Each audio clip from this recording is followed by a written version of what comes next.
But the senator, while indoctrinated, could not explain his toxicity.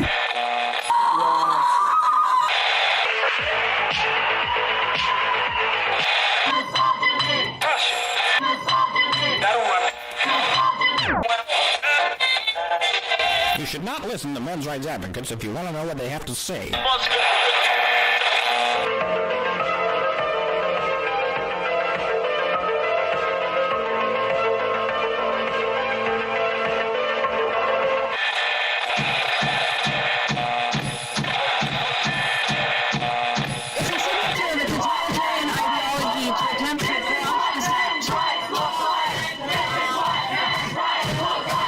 Let's begin it.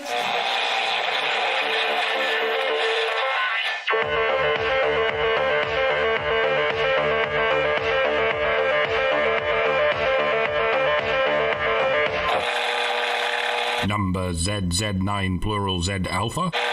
Number ZZ9.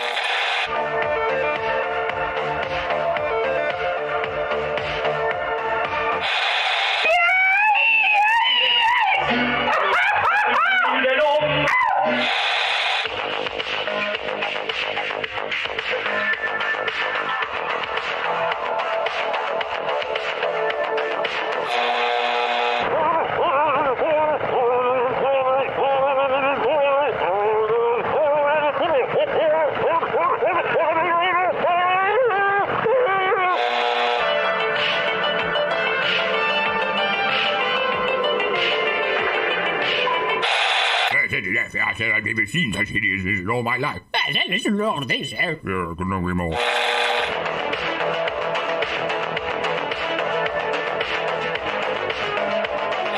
Like a furry torpedo to the jugular. This is Honey Badger Radio. Radio with Buddy.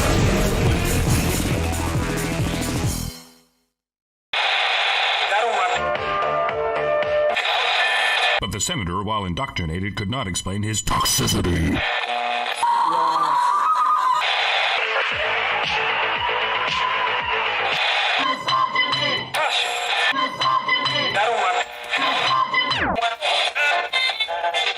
You should not listen to men's rights advocates if you want to know what they have to say.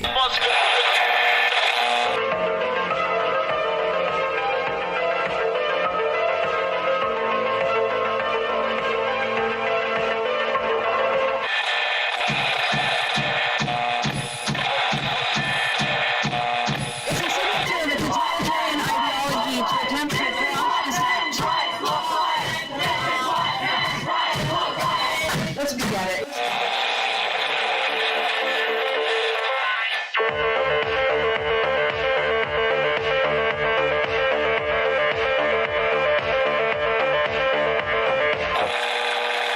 Number ZZ9 plural Z alpha. Number ZZ9.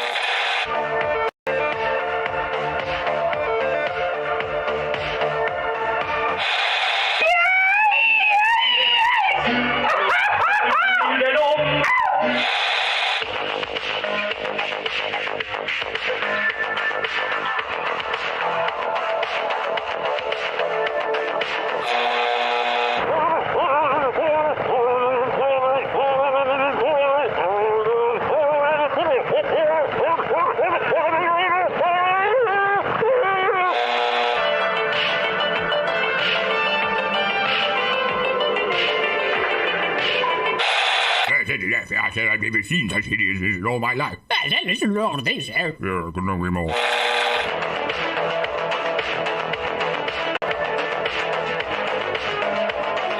Like a furry torpedo to the jugular. This is Honey Badger Radio. Radio with Buddy.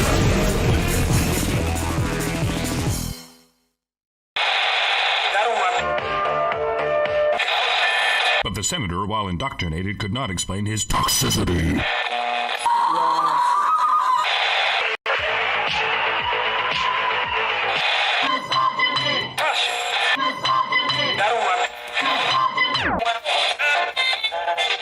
You should not listen to men's rights advocates if you want to know what they have to say.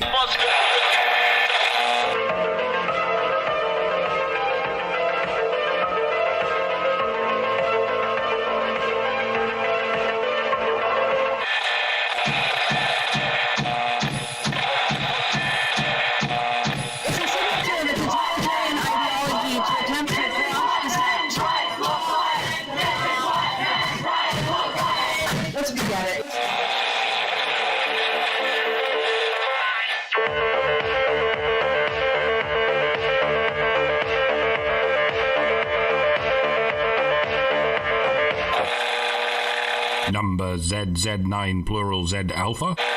Number ZZ9.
There we go.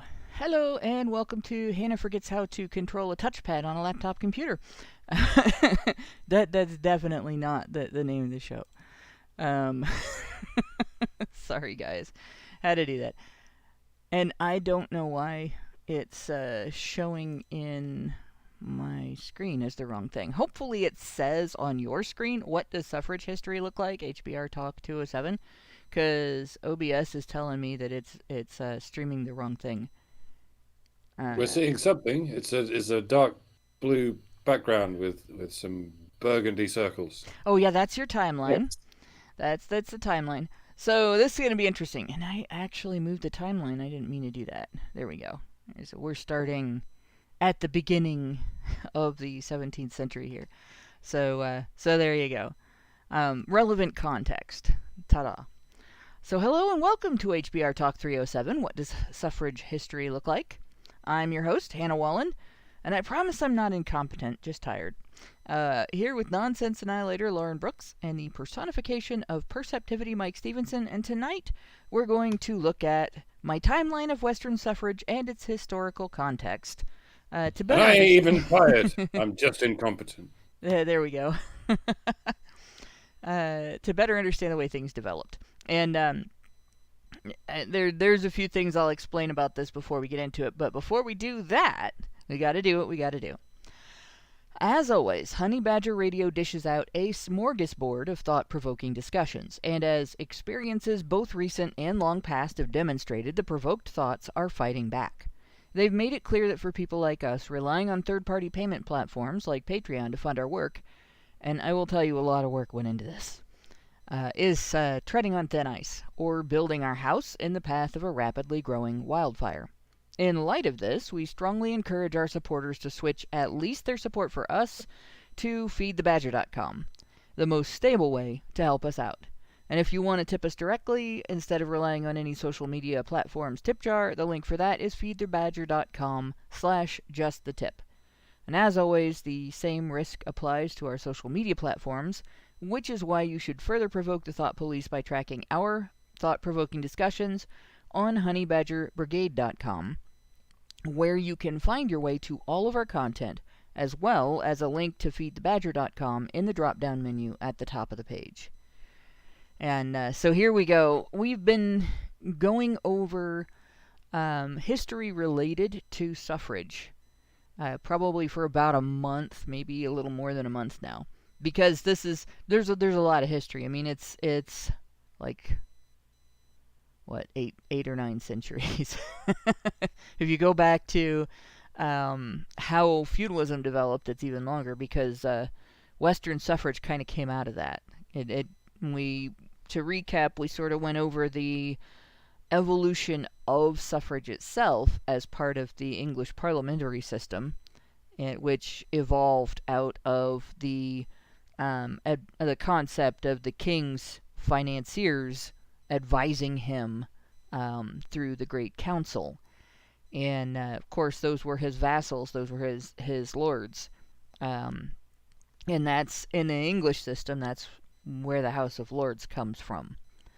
And the rest of the context being that as as they decided that they needed more input and more respect for their interests by the monarch whose initiatives they were financing, they started to bring in more and more common interests, more and more common people into the equation, and that's where the House of Commons comes from.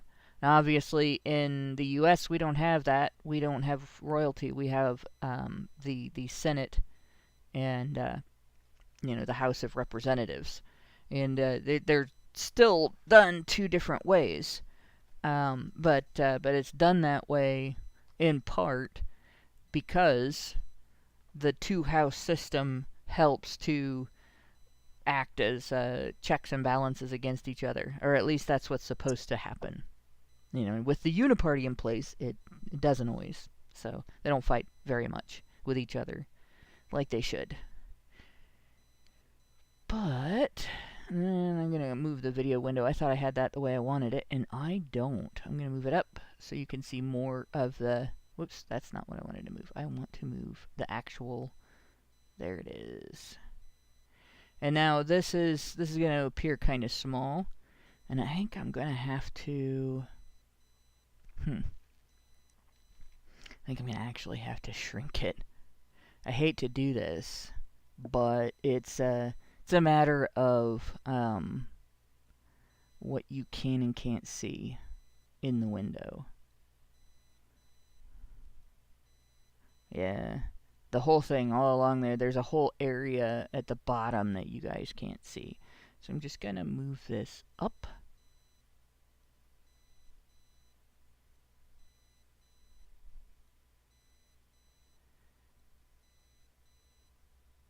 There we go.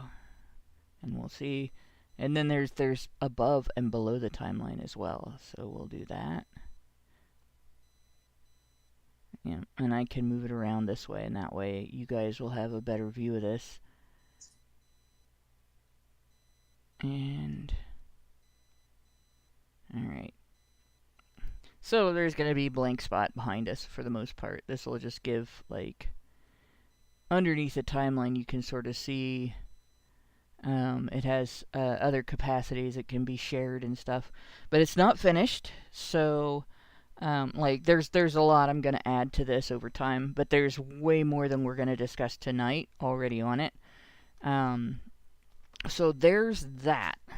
And like I said, as we went through that history, we learned a little bit about the context of voting in terms of the context of gynocentrism, in terms of the context of human evolution, and how historically and prehistorically women were a lot tougher than they are today. So a lot of the excuses that were made for the history of women's military service, or lack thereof, and the fact that historically men's voting, men's suffrage was always intrinsically connected to service, military in particular, but also civic duty that wasn't just about fighting, like the duty of having some contribution to your community that made you gainfully employed and so on. Like, men's voting history was always attached to that. But women's wasn't necessarily always attached to that. So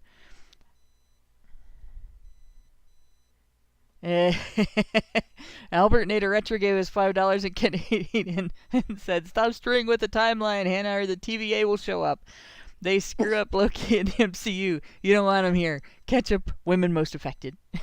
What does this ketchup mean? What is that? We were talking about...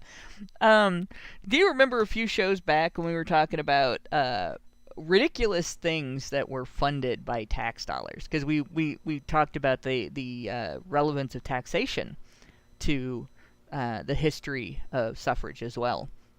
And I pointed out that the U.S. makes people pay for things like that study where they tipped a table and measured how fast ketchup ran down the table and different brands were compared, and that was the whole study, and it was funded by American tax dollars. Oh, like that project to find out if Thanos really could snap his fingers. Remember that? Oh my And god! all kinds of other stupid shit that the government used your tax dollars for. The government funded a study on what happens when you feed cocaine to pigeons. What happens, pray tell? They have heart attacks. Oh, They there you go. they don't handle cocaine very well. Which most people don't either, but and then if you use it long enough and in high enough amounts, you'll also have a heart attack. But they gave the pigeons a lot of cocaine. Like, we really have to do something about the insidious cocaine-addicted pigeon problem in New York. Oh, I for one trust the science, and I will never give cocaine to a pigeon ever again. Yes, it's that problem of this stuff is just so cheap. People are throwing it at the birds. I mean, like. I mean, if you really want to just off a few pigeons, you don't even have to go for the expensive stuff. Give them some rice. True. Yeah, that's mean though, because they'll blow up. And given how much laxatives with which cocaine is cut, you're asking for trouble when it comes to pigeons. Yeah. So Literally crap basically, all over you. one group of people in the world who are not full of shit is cocaine users. They turn Hitchcockian. Gin bottle. Yeah. They run around asking people, "You talking to me?" You think I'm funny? But all right, so there's that, and the timeline process. I'm gonna delve a little bit into before I actually talk about things on the timeline itself. What I'm basically doing is going through, and I started with the United States because I have the most information already about that. And so I could go in and fill in as much as I could find the exact dates for this timeline. If I don't put the exact day, it won't just say sometime during this year. It goes day by day. So I have to find the day this law was passed or the day this event happened. And a lot of like articles and stuff online, and even the historical sites that give you a rundown of this is what led up to this, and this is what happened here, and here's the timeline. They'll do like timelines where it's not along a line, it's just a list of events, like bullet points, but they'll just say the year. And so I was looking for something I could link to, or put a link to anyway, as I didn't actually link my links. I just put the URL in. Everywhere. I may go back and change that, but that was probably the biggest time eater, was finding sites that actually would say what the day was without relying on fucking Wikipedia, because I hate Wikipedia, and I also don't trust it. And there were a few times when Wikipedia did not agree with like history.com or the government sites that say this is our history of our country and this day is the day that this was, or where you find the actual law that passed and it's signed and dated, and the date for the signature is not what Wikipedia says it is. So I don't like relying on Wikipedia for anything. It's kind of like walking out onto a frozen lake that has currents that run warm. You never know where the thin ice is going to be and where you're gonna get dropped. So there's that. So a lot of this, the timeline is gonna jump around a little bit in terms of there's a lot of information for some points in time and not so much information for other points in time, and there may be things. The time frame we're going to discuss tonight, there may be things that I will go back later and add and highlight in future shows, because I haven't got the Scottish context in there. I haven't got the Welsh context in there. Haven't got the Indian context in there. I have some of what the English and the Canadians would refer to as Aboriginal context, or in the U.S. we'd call it Native American context, but not a lot. And there are some things that I need to add in regard to the decisions that were made about the formation of the U.S. Constitution that are relevant because of how Native Americans voted. So I'll talk about those, but they may not be actually on the timeline. But they will be eventually. And at some point, then, like I said, I'll add, as I go through and find references for things that I've learned and can tell you about, I'll add them to this. And at some point, I will also make a link to this public so that people can use it. And somebody's asking if I have spoken with I don't know Destiny. So, I don't know if anybody in HBR has spoken with Destiny, but No. Why the fuck would we? I don't know who Destiny is. I probably have heard of him, and I've probably learned something I didn't like and dismissed my knowledge of him because of that.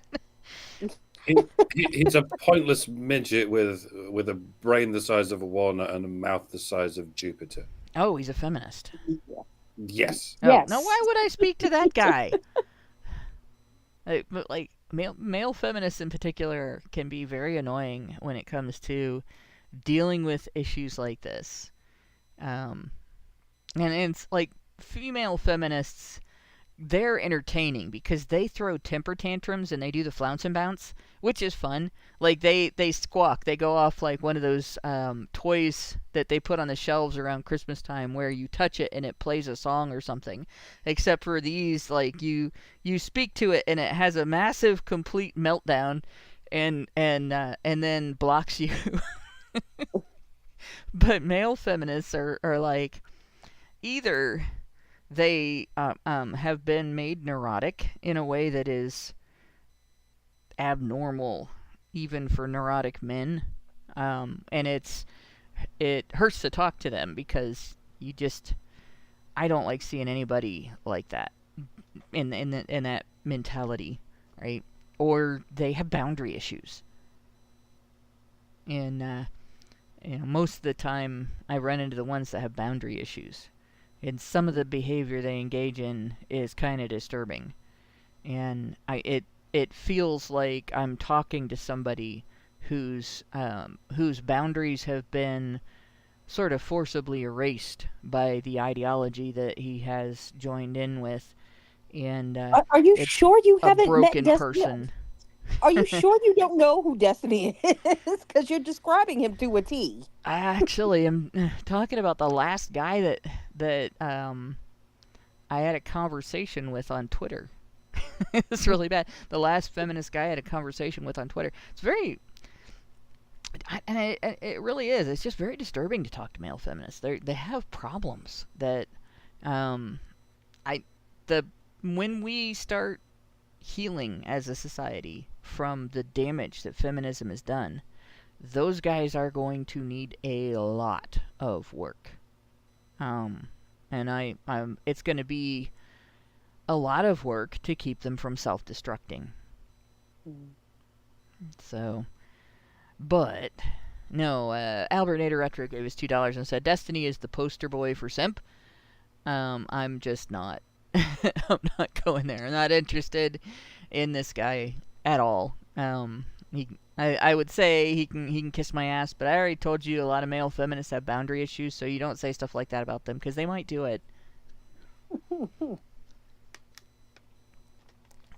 Alright, so, to the timeline. So I started out with some things that are basically just context. What we're looking at here, there were 3 East India companies. There is the British East India Company, the Dutch East India Company, and over here there's the French East India Company. And as you can see, also at about the same point in history in terms of distance from us, just a few years difference here, the Dutch discovered Australia. Not that nobody knew Australia existed prior to that, just that the Dutch didn't, and Western Europe didn't. I'm sure it's fun for people to argue that, obviously Aboriginals did. They knew, but yeah. So you had the start of the British East India Company, and I have a link. Actually, the link shows as a link in this too, to that, and the Dutch East India Company. I keep wanting to say countries because these were rather powerful entities. The Dutch East India Company had influenced a lot of Dutch exploration, and the English East India Company influenced a lot of English exploration because they were looking for more places to sell their shit, right? That's basically what drove a lot of expansion in the English Empire, was looking for more people to sell things to, looking for more territory to find resources on, and looking for more ways to expand trade, like things that are not available in your home country, things that are not available in other countries that you sell to, and so on. This incidentally explains the accents in that part of the world. As I've often said, the Australian accent is 3 parts English to 1 part Dutch. Mm-hmm. The New Zealand accent is equal parts Dutch and English, and the South African accent is 3 parts Dutch to 1 part English.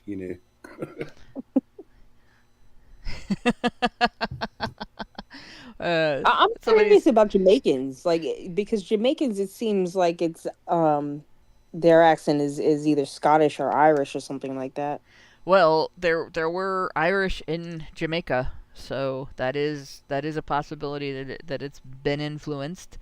In fact, we see a lot of reference to slavery in Jamaica throughout in its historical context in a lot of popular media.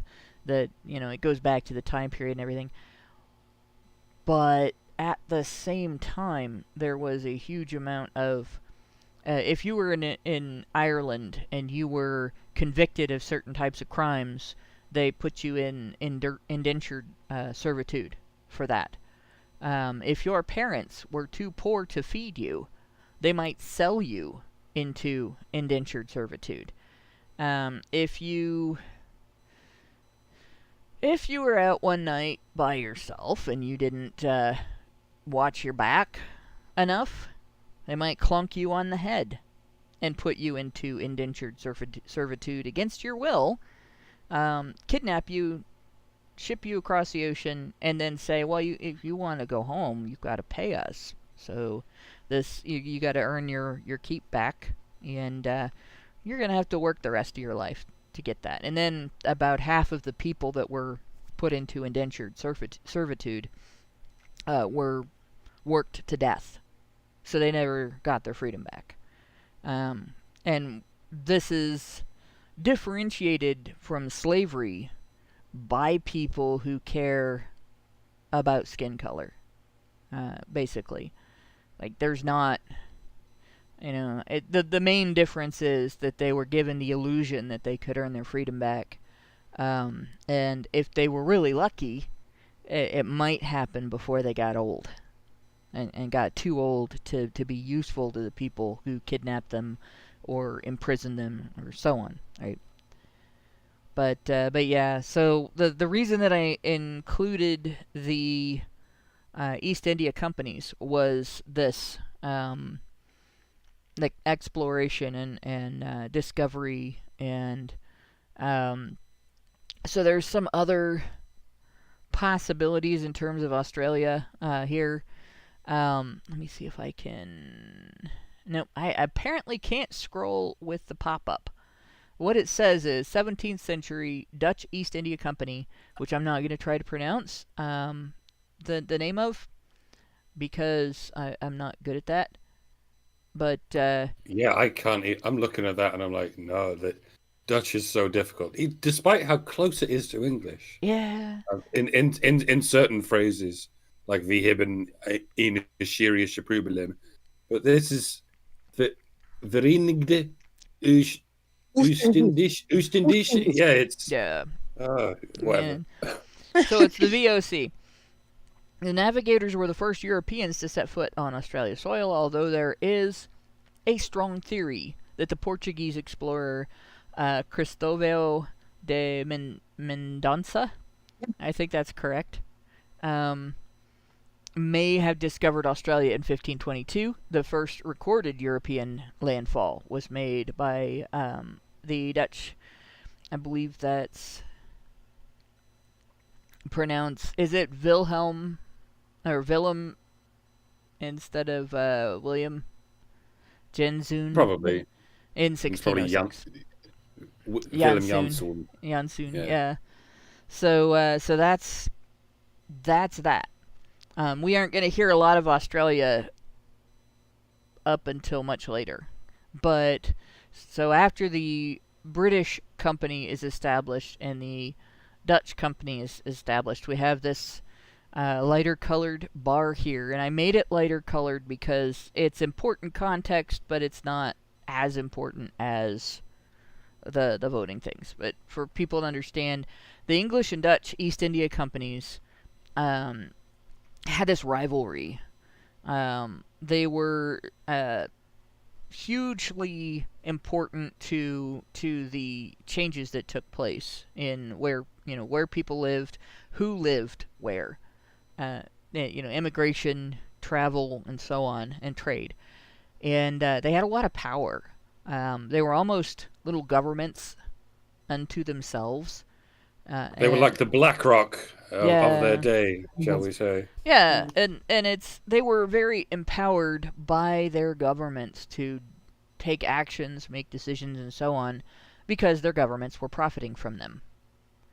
So, the whole blurb here, you have the companies were created to break into the Asian trading environment, and there was quite a bit of trade there, and it was quite lucrative, and so Europe wanted to have their ability to profit from that, there's also, let's see, the sale of heavily taxed Indian commodities to the American colonies was a significant catalyst for the a non-importation movement that would later escalate into the Revolutionary War. So there was a lot of influence there. America would be a very different place. We still might have been, instead of our own country, there might have been a humongous nation that stretched from the Mexican border to the top of Alaska, that like Canada and the United States might have all been one big thing with a bunch of little provinces, because if Americans hadn't revolted, then the colonies still would have gotten their independence when all of the British colonies got their independence. So this was actually a major reason. This monopoly was a major reason why the United States even exists. You should have continued manifesting your destiny, and then Canada wouldn't exist, and Justin fucking Trudeau wouldn't exist. Yeah. So you have years and years of this rivalry taking place, 17th century. Then you have in 1874. Like, we're going to skip the rest of the 17th century because I don't think I had anything else. I'm going to expand this really quick just to be sure, but I don't think I had anything else before the creation. I don't think I did. Yeah, of the French East India Company, and again, same thing. They wanted in on the trade. So France had a bit of a rough time. They had a whole bunch of military conflicts that sort of went back and forth. They had some wins that turned into losses, some losses that hit them hard. So they had economic issues. No, I haven't been watching 10-minute history cartoons. Now I need to go find that. That sounds like something I would like. But yeah, like the French were very economically frustrated at the time. They created the French East India Company as a form of like competition and to get in on this hugely expansive trade system, worldwide trade system that was going on. I definitely need to watch that. Gin Bottle says it's cool. A dry Brit narrates it. That makes everything cool. Best narrators ever. So let's see. Between 1756 and 1763, we have the 7 Years' War. Simultaneously, France and Britain are at war over colonies in. Well, this is funny. The 7 Years' War in Europe and the French and Indian War often get treated as one war when we talk about it here. So there we go. I think I even have the 7 Years' War, aka French and Indian War, as.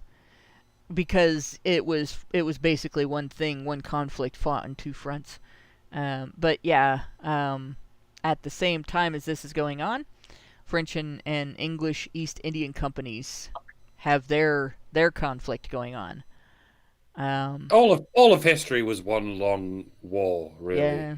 Sometimes it was cold and sometimes it was hot. That's the only difference. yeah, and often when we call a war cold, it's not. There's just, like, the killing is more hidden from the public. And then we have proxy wars that happen as well. Like, and we wouldn't have had the degree of terrorism that we have in the world today from the Middle East if it hadn't been for proxy wars between the United States and Russia in Afghanistan, for instance. That actually set off a lot of stuff. So there and if we you didn't go. insist on importing such conflicts, either again directly through illegals, undocumented, or indirectly through their ideologies, as we pump them into the soft heads of university students. Yeah. But yeah, we're not talking about that on this show Today. We'll let the universities hash that out for the rest of the election year, as they insist on doing. Yeah, we've done a few shows on immigration and illegal immigration and its relation to human trafficking, and in particular the trafficking of men as slaves, and of children, and in particular, again, boys. So yeah, we've talked about that quite a bit because feminists try to make human trafficking out to be a women's issue, as if it's something that men do and women experience. But both sexes are involved in the procurement. Yeah, both sexes are involved in the organized crime of human trafficking, and always have been. Right?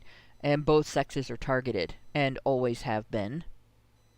So it's definitely not. If it's a gender issue at all, you have to understand that the majority of risk, both in terms of the commission of the crimes and being victimized, falls on men and boys. So there you go. And men and boys get blamed for everything. and Yep. and women go free. It's the same with any violent crime. Yep. If you encounter a man in the woods, you can you'd be reasonably sure he's not violent because most violent men go to prison. If you encounter a woman in the woods, she could be a violent psychopath because women don't tend to go to prison, no matter how badly they lacerate a man's face because he overestimated her age by 4 years. That's a story from Tuesday's show. Oh my gosh. And, Yeah. and this bitterness I still have over the man versus bear thing. I almost almost made tonight's show about that. I saw that. I was talking about that a little bit. And honestly, it's not just egregious in terms of the demonization of men. Like, the amount of dangerous that bears are. Even a bear that is your friend, right? You have tamed it. You are feeding it. You are pampering it. You're giving it treatment that a bear would never experience in the wild. It is living in the lap of luxury, and it knows you are the reason. If you turn your back on it, you move the wrong way, you do the wrong thing, you smell the wrong way, whatever, and you trigger its instincts, it will eat you. And feminists compared men to that. Like, I can't think of any time in history where any genocide or political murder of people has been predicated by quite that level of demonization. Like, all of the different genocides and everything have been about what bad people the people who were targeted were, right? They've all been demonization on a human level. But this is beyond that. This is disgusting. You think it's bad to call someone a brood of vipers, as the apparently most famous, most racist in all history once said? Vipers won't bite you unless you tread on them, so don't tread on us. There's nothing compared with comparing anyone with bears. And any kind of bear. I mean, it's even those sun bears, the ones that look like humans in costumes when they're in zoos. Yeah, people assume because a bear is small, it's not going to attack you. No, they get spooked, much like wild dogs, much like the dogs that have been bred to be as violent as possible, like certain breeds. I'm not getting into this. Yeah. Because there's this big old divide where people are, it's the owners! It's always the owners! Have you seen what happens if they don't have owners? If they're just out there being wild in the wild. Yeah, dogs are very closely related to bears. It's like the difference between apes and monkeys. Yeah, and you can see it in their physiognomy. Bears are just giant dogs, basically. Except they eat the way that pigs eat. I suppose if dogs were wild, they might as well. Bears are omnivores. But so are dogs. So are dogs. Technically, dogs are omnivores. Yeah, except you can feed a bear onions without killing it. It won't poop itself to death. But dogs will eat onions because they don't know they'll kill them. They'll eat right. anything. They'll eat things they shouldn't. It's just bears can handle. An omnivore can handle a broad variety. Bears will even eat things like stuff that's rotting. They're like humans in their diet. Like we eat.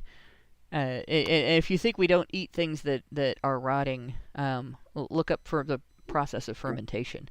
We eat blue cheese, for fuck's sake. Well, you all eat blue cheese. I'm allergic to it. I don't eat that. Yeah. I eat that shit by the fucking kilo. Yeah, I used to like it before I developed an allergy, but now I can't have it. So it is just the way it is. But yeah, in any case, that all of that aside, right? Because that's if nothing else, you have an upcoming video on the topic, right? I do. It'll be up tomorrow evening. Okay. So there's our plug for Mike's video tomorrow evening. You gotta go look at his channel. And it is linked in our low bar, by the way. So there you go. But going on with this about the India companies, the thing to understand here is, again, you have now these 3 East India companies in competition, fueling exploration and expansion, fueling conflict in various countries, and even fueling wars, not just protests against each other and diplomatic conflict, but actual people shooting each other and stuff. And that's essentially what's going on at this point. So we're in the kind of the middle of the 18th century here. Have I got that right? No, we're still in the 17th century. 17th and 18th century. So the French East India Company exists for quite some time here. Now we have to open this a little more because there's something tiny. Other context I'm going to point out before we actually start reading about the things, the occurrences. So we have the Enlightenment, and I'm going to open the link to that because it's a whole page, and I didn't just want to post a blurb from it. There are different sections of this, and we're not going to go over the whole thing, but we're just briefly going to... Did it take me to a... Okay. No, it just put a bunch of stuff at the top of the page. No, it did. It took me to a new page. Damn it. Alright. So, prior to the American Revolution, prior to all of this, the things that contributed to the evolution of voting rights in the U.S., we're in the time period when under English common law, about 3% of the population can vote. Under variations on the 40 shilling franchise, and you have various areas have different access, I guess you can say, to the parliamentarian system. Like, you don't have the ability in the United States to just call up your representative in the colonies. You have to, if you want to communicate with them, you either have to go overseas or you have to send mail overseas. So communication takes months and months. So that's part of this context. And as that's happening, new ideas about how people should live and how government should be involved or not involved in that are becoming popular in various areas. And of course, a lot of this came out of the tyranny that people were experiencing and the war environment that people were experiencing in Europe, and in particular France, which, like I said, they've been dealing with a lot of military conflicts. They'd been dealing with a lot of economic frustration. There were a lot of changes that were taking place to how the public was treated, and so you had a significant amount of discontent and a significant amount of, why do we have to put up with this shit? What would be better than this shit? Let's think about this. And then people writing it down and people discussing it and these ideas coming out of it, right? So you had ideas of liberty, ideas of self-governance, ideas of greater commoner involvement in I don't know if you would call it it wouldn't be the same thing as, like, you had ideas of democracy basically coming out and ideas of libertarianism coming out, and we're not going to get into an in-depth discussion about them.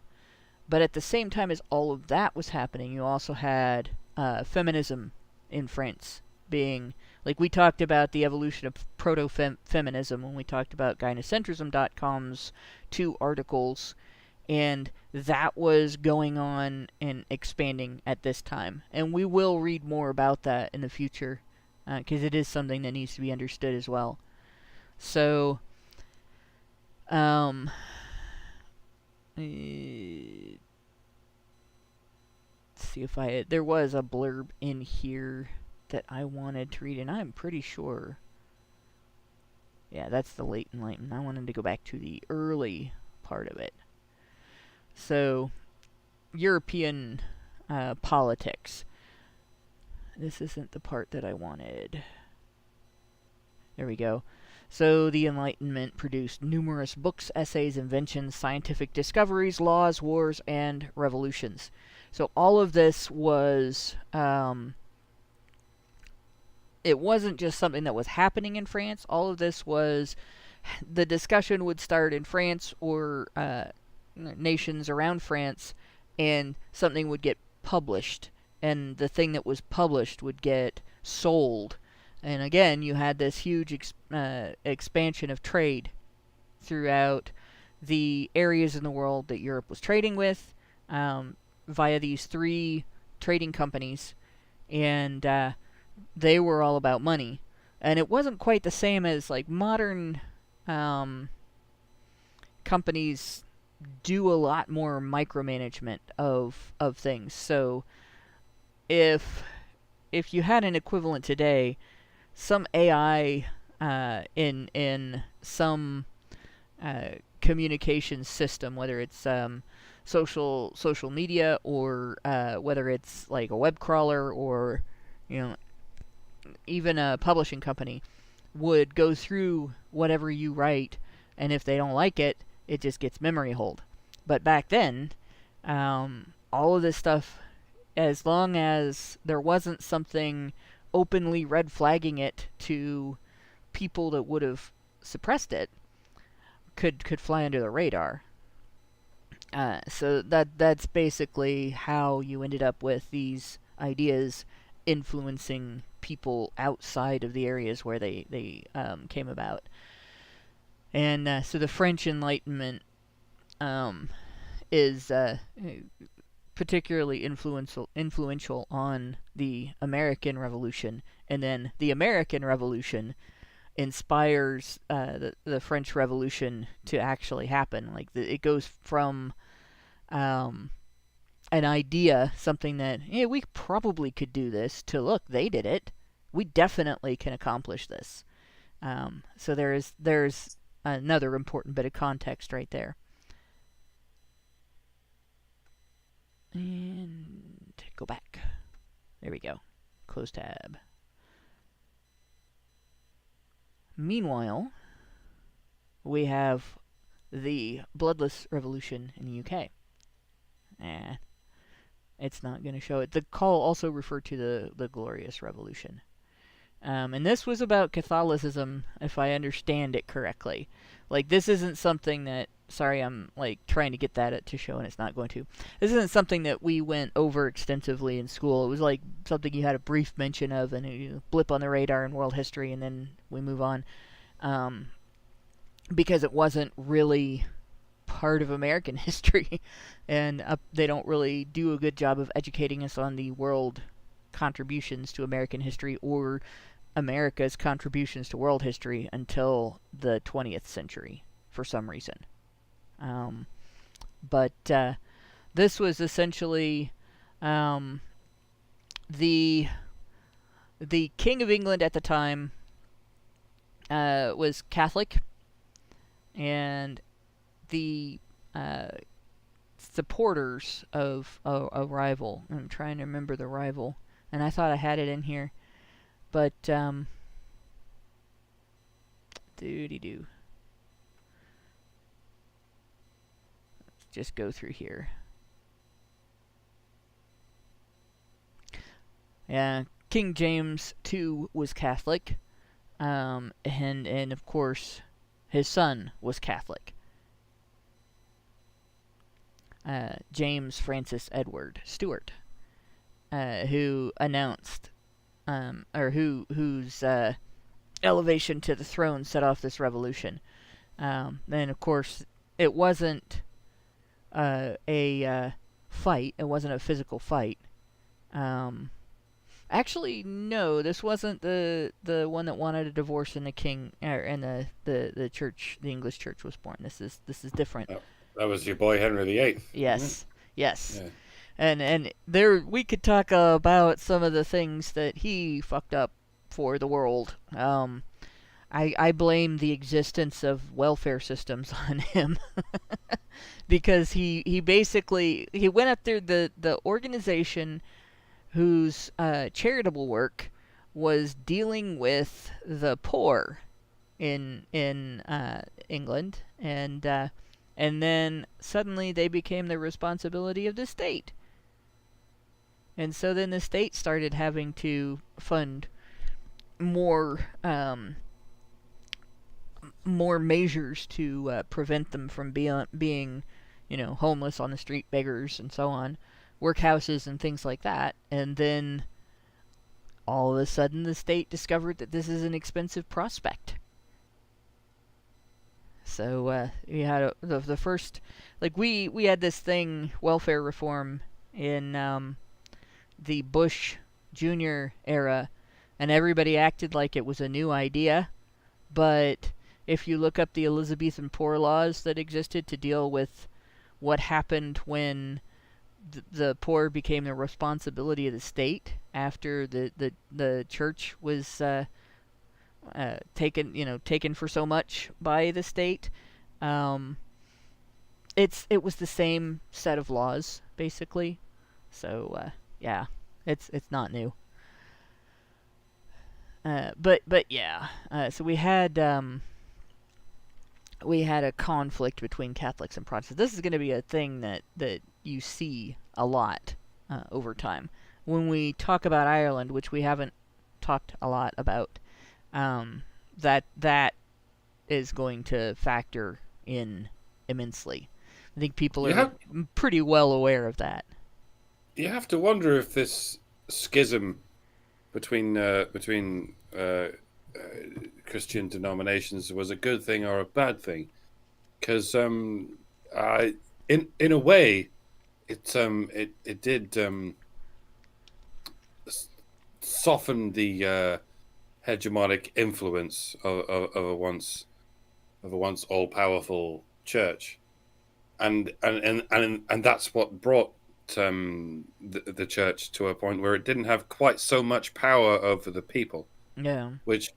But while that was going on, Islam was taking over the world, and they became a so much more ruthless religion. But Islam suffered its first schism within the first century of its existence between the Sunnis and the Shiites, and thankfully that happened, because if it didn't, then they'd already be more world dominating than they currently are.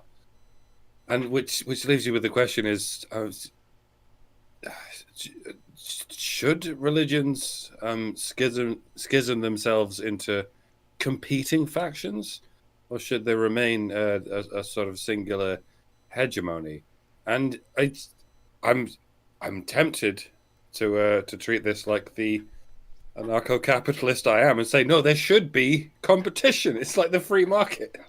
Well, the thing about religion is a philosophy, right? It's a belief system that you take based on a lot of it is based on your own perspectives and attitudes, and it's a relationship that you have with deity and nature and so on, depending on like what the religion is.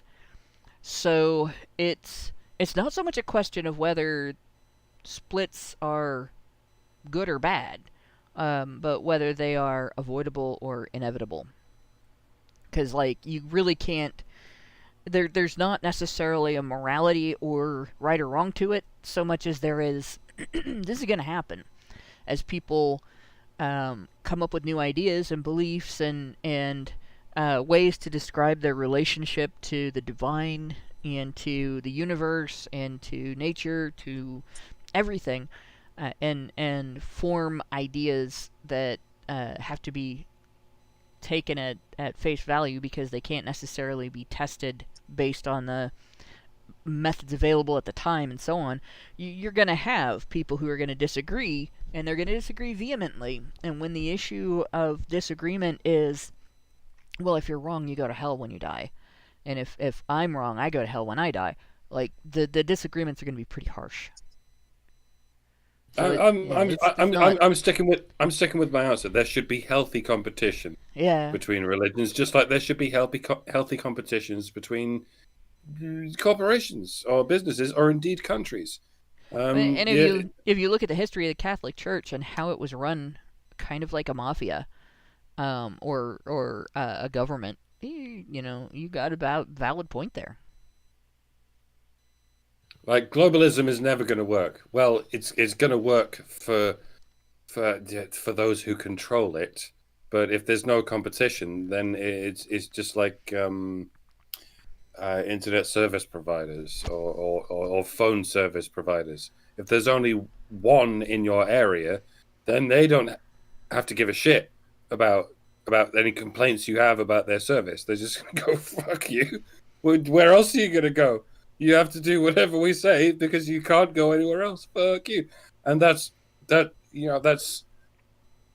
going to happen if globalism, as we call it, ever actually takes root, and the whole world exists under one hegemonic fucking power. You're not going to be able to say shit, not just about your service provider, but about any given service provider is the worst possible thing that can happen.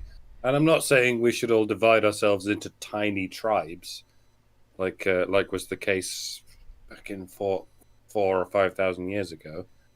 But as with many things, there's a middle ground where you can have things of a certain size, and they needn't get any bigger than that.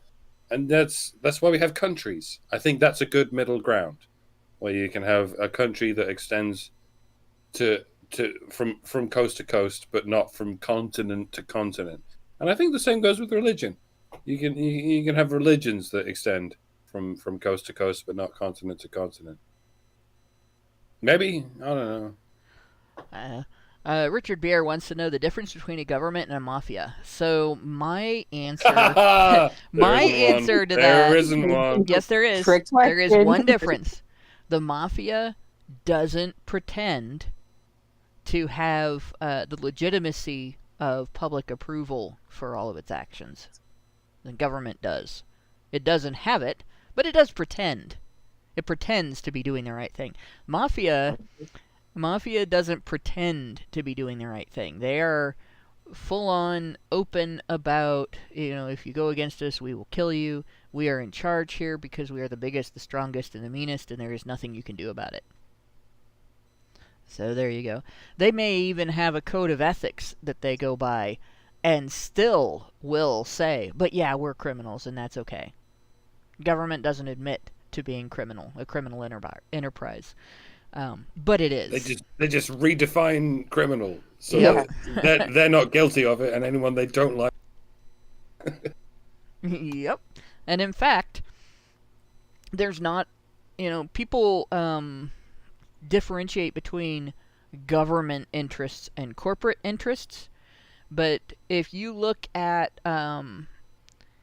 the border of the community that you live in, it probably refers to it as the incorporation limit.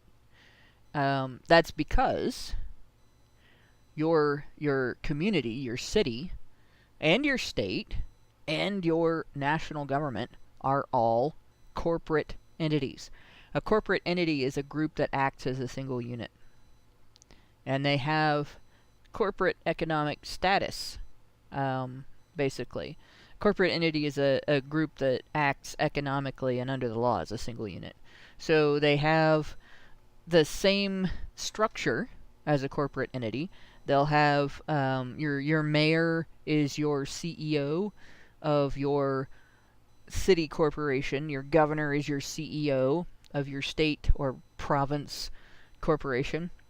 Your national executive, whether it's president, prime minister, has some other name, doesn't matter. Your national executive leader is the CEO of your national corporation. And your parliamentary system, that's the board of directors. Right? And we're supposed to be the shareholders. But where government changes the corporate structure is our labor is the product. And not just our labor, but the labor of our children, and our children's children, and their children, and their children's children. So there you go. And yes, so Richard, the government has bigger guns. So, and yeah, Jen Bottle says the mafia was originated out of a liquid economy as opposed to real estate / feudalism. That is true as well. They're not land dealers, and they're not so much about holdings like that.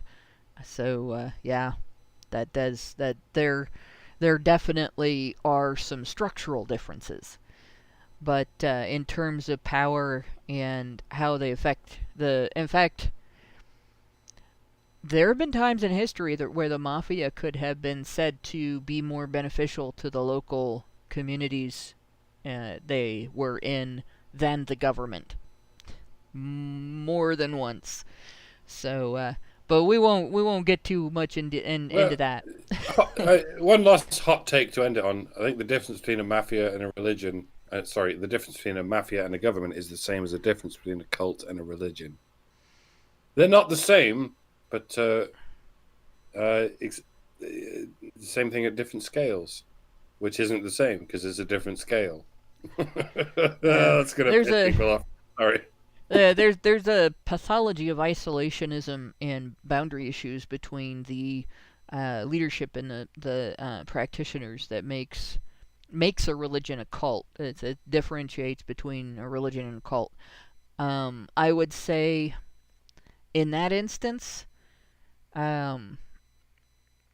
it's really hard to apply that to government and mafia because nobody can protect your boundaries against either one. Like, the government doesn't even hold the mafia accountable because mafia is pretty good at infiltrating government, and vice versa. So that's kind of a difficult thing. Like, one of the differentiating factors between a religion and a cult is how easy it is for you to leave. Right? You can leave a religion, but leaving a cult... not all of them. Some of them will... Well, yeah, some of them will try to kill you, right? That, to me, is cult behavior. But yeah, you can. You can move away from a religion. You can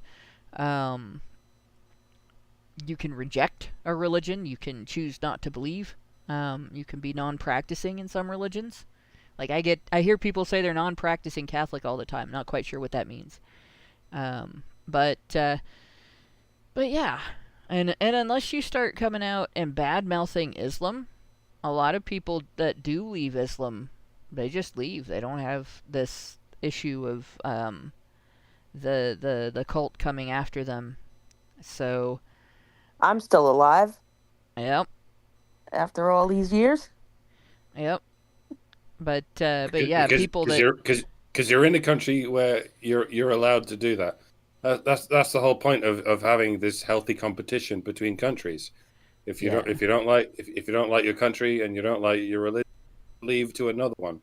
This is not an option. If the globalists, sorry to sound like Alex Jones, but if the globalists get their way, there's no such thing as escape. There's no such thing as competition between different countries or indeed different faiths, right? Where you can leave one and go to another one that isn't going to kill you. Well, the other thing is, in terms of religion versus theocracy, which again, these are not necessarily entirely separate things, but they are separate in that you can have one without the other, and it can go both ways. You can have a theocracy without actual belief and faith. You just have to have obedience, right? So, religion doesn't have the power in and of itself to prevent you from leaving. Theocracy, on the other hand, creates a situation where the entity that is allowed to use force to make you do what it wants is in charge of the local religion, in its area, and you will do as you're told in terms of religion. And it's one of the reasons why the United States has that. We refer to it as the separation of church and state. The words separation and church and state are not part of the amendment that separates the two entities. It is it states that the state isn't allowed to establish or run the church or a church, and no church is allowed to run the state. And that keeps tyranny from coming from a religious outlook, and it prevents people who have a different religious outlook from being persecuted for not believing in the religious outlook of one group. And we're currently butting up against failure to uphold that in terms of the religious aspects of environmentalism. A lot of what used to be referred to as deep ecology and the modern environmentalist movement, the global warming movement and everything, a lot of the beliefs in regard to that are taken on faith and not on, they're not rigorously questioned and not challenged in the scientific community. And we are seeing laws passed and conditions imposed on the public on the basis of those belief systems. Now, I'm not saying that there is no merit to environmentalism, or that there is no merit to examining the concept of global warming and trying to figure out what community action can and should be taken. What I am saying is that treating it like a religion is not a wise way to go. And it's not going to effectively address the situation. It's going to prevent people from evaluating properly what is needed and what should be done. Albert Nader Retro says, non-practicing means you don't go to church. Yeah, I'm aware. It's just, if you're not practicing the religion, so in this context, I have a past generation family member who was Irish Catholic and was excommunicated from the church, so he couldn't practice. And because he was excommunicated, he believed wholeheartedly, like absolutely unquestioningly, that when he died, he was going to go to hell, and there was nothing he could do about it. He could not be saved. And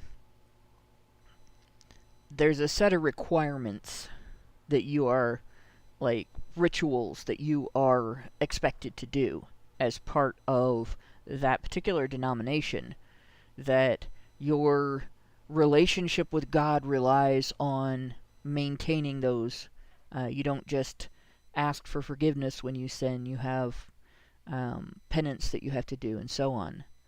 And I'm aware of it because I have family that's Catholic. And my understanding is that if you don't do those things, you're not right with God. So, if you believe what you're taught in that church, and you're non-practicing,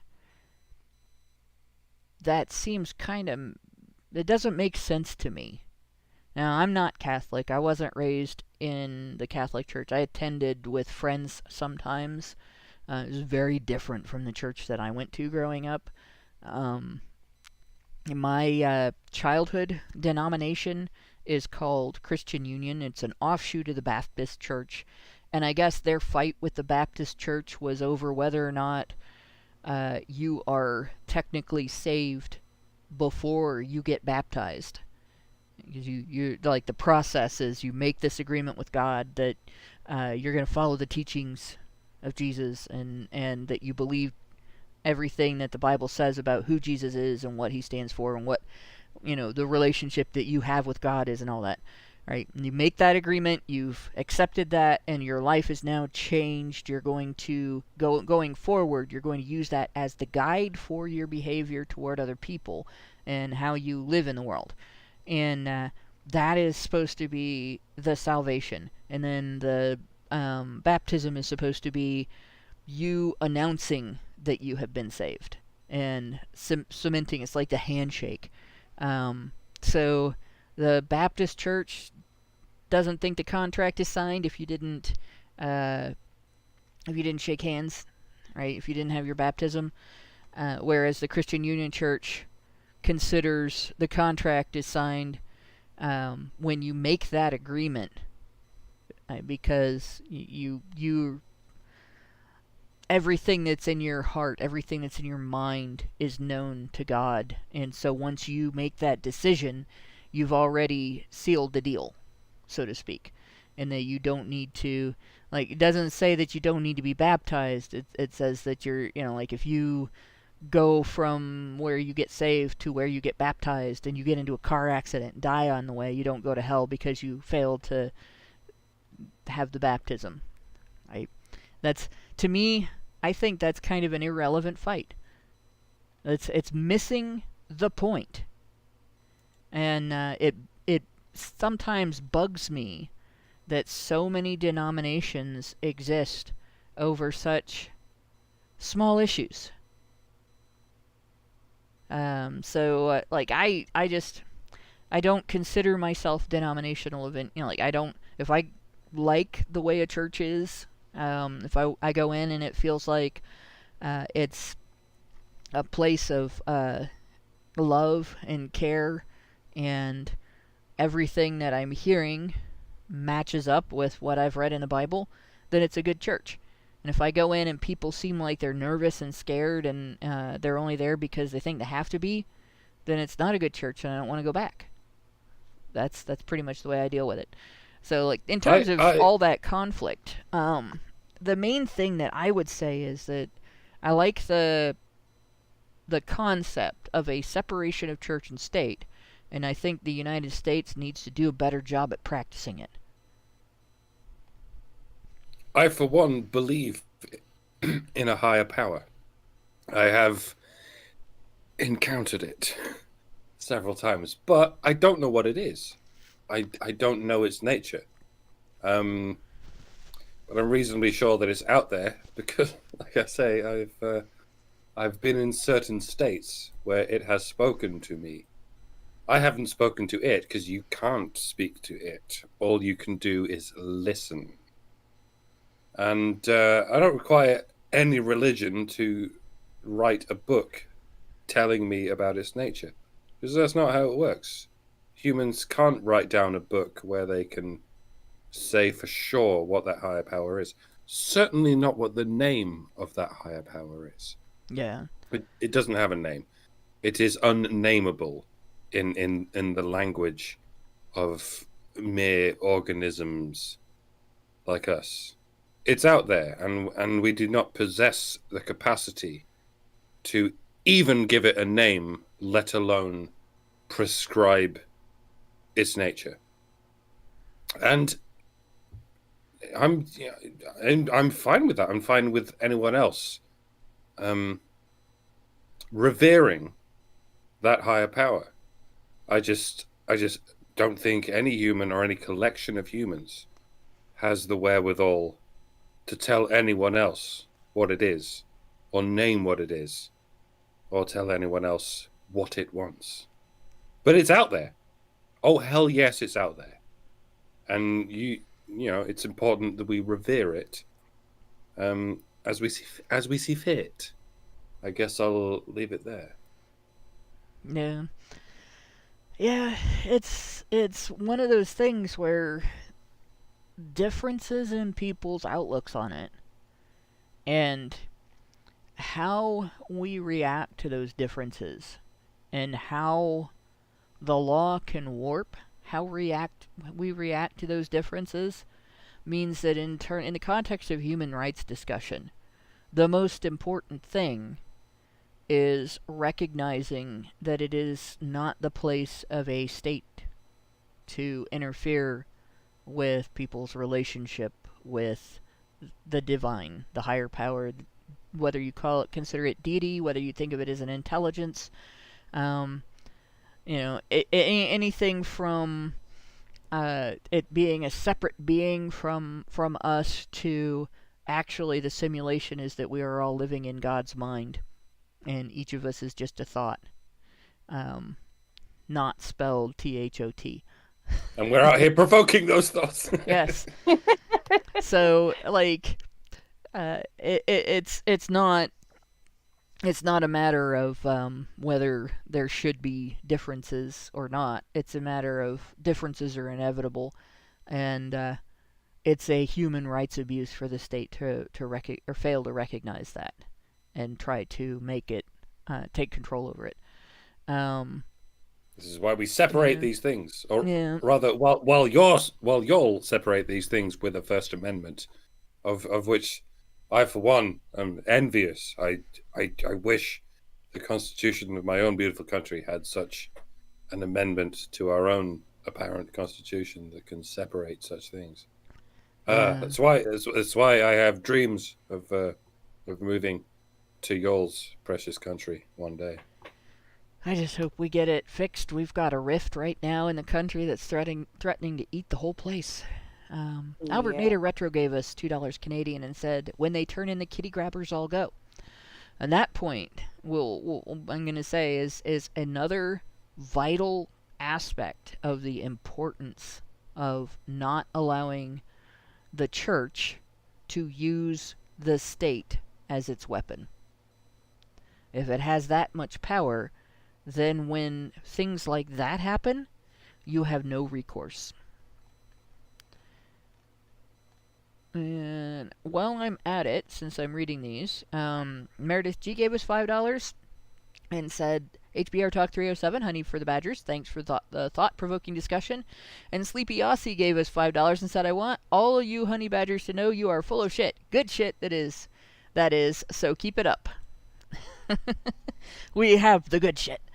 So yeah, the religious conflict there, Catholic and Protestant, one of the early revolutions that we'll talk about, and we're not going to get in depth into that revolution, other than to point out that this happened, and it did put monarchy on notice at the time that it happened. It's not the only one. We've talked about other changes to monarchy, to government. So now, in that context, that has happened. We have the India companies are still active, and there is still that rivalry taking place. We have the Irish Catholic disenfranchisement. This is one of the early changes. And we're not going to talk about Ireland a lot in this timeline right now, because I'm going to have to go back, and there's a whole bunch of stuff to discuss about Ireland, because a lot changed. But I will point out, there were laws. This was, again, this is, in some ways, for me as an American, this is pre-context for the formation of the separation of church and state. History on these islands knows that we like to talk about Irish blood or Scottish blood or English blood. There's no difference in our fucking blood. Like I said in a previous episode, we've been running anti-clockwise around these islands for thousands of years. We're all the same people. There's minor cultural differences. But, genetically, we're practically clones of each other. Yeah. Yup. So here's where, remember I talked about I spent a lot of time looking for exact dates. The start date on this one is not exact, because I could not find a date of royal assent for the first of the Irish penal laws. So it